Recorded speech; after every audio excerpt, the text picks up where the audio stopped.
Поставената рампа пред институциите за луѓето со попреченост не значи дека имаат пристап до нив. Честопати овие луѓе се соочуваат со низ други проблеми кога ќе влезат во одредена институција. Најчесто луѓето единствен елемент кој што кога ќе им кажете треба да бидете пристапен, ја рачунаат рампата. Меѓутоа секоја косина ние викаме не е рампа.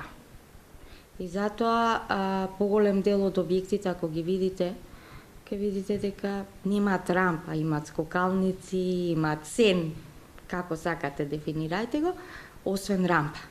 Меѓутоа пристапност опфаќа повеќе елементи и рампата не е рампа ако немате и гелендер, немате обележана соодветна трака, особено за лицата со сензорен хендикеп. Можеби некаде имате и звучни информации кои што се даваат, да имате поставена инсталацијата нели за да уклучите струја или не да ви биде поставен на одредено ниво каде што секој едно лице ќе може да ја уклучи струјата, ламбата во во просторијата.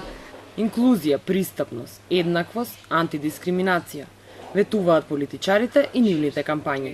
Меѓутоа, од невладиниот сектор велат дека се уште никој не сноси одговорност за оваа група на граѓани. И покрај тоа што нели таму луѓето се симнуваат, ако сакаат да комуницираат или кога ќе дојдат лица со хендикеп, што може да се смета некој начин на соодветно прилагодување, но тоа не е решението. Значи, од старт секоја една институција мора да биде пристапна. Уште еден проблем кој не е решен последниве 5 години е и фактот дека ниту здравствените установи не се прилагодени за нив. Некои видови на попреченост бараат почести прегледи и неможноста како да се стигне до амбулантите и болниците за нив значи дискриминација. Ние како организација работиме многу повеќе во делот на сексуално-репродуктивно здравје.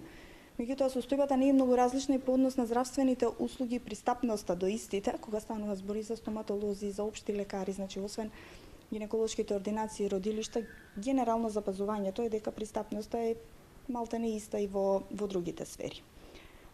Може многу често да се случи да видите дека во сама здравствена установа на почетокот има поставена рампа, меѓутоа кога ќе влезете внатре, малце проблематично е да дојдете до вториот кат каде што услугата треба да биде добиена заради тоа што се уште нема поставен лифт. Законот за заштита и спречување од дискриминација и Конвенцијата за права на лицата со хендикеп го сметат за дискриминација немањето пристапна околина за овие луѓе. За да пријават дека се дискриминирани, треба да одат до Комисијата за заштита од дискриминација. Таму нема пристап токму за оние кои се чувствуваат дискриминирани. Ние како организација доставуваме серија на представки и сме доставили представка до Народниот правобранител дека Комисијата за заштита не е пристапна и достапна. Сме реагирали и кај нив.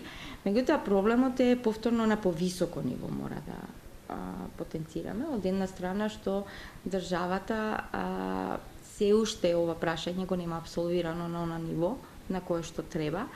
Од сегашната Комисија за заштита од дискриминација велат дека очекуваат решавање на овој проблем од новата комисија која допрва ќе се бира.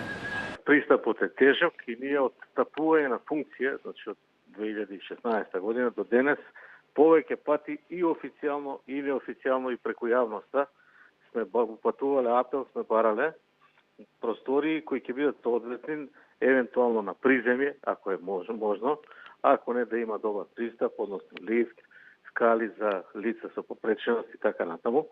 Меѓутоа до сега не сме добиле и тоа сме им го објасниле на средбите што сме ги имале неформални и формални со невладините организации.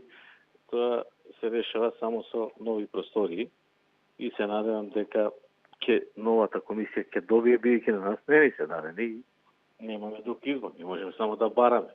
По многу лобирање и протести беше усвоен Законот за спречување и заштита од дискриминација. Законот претходно беше заглавен во собрание 8 месеци, пошто владата го повлече и го препрати со европско знаменце по скратена постапка. Со него предвидени се мерки и за оваа група на граѓани.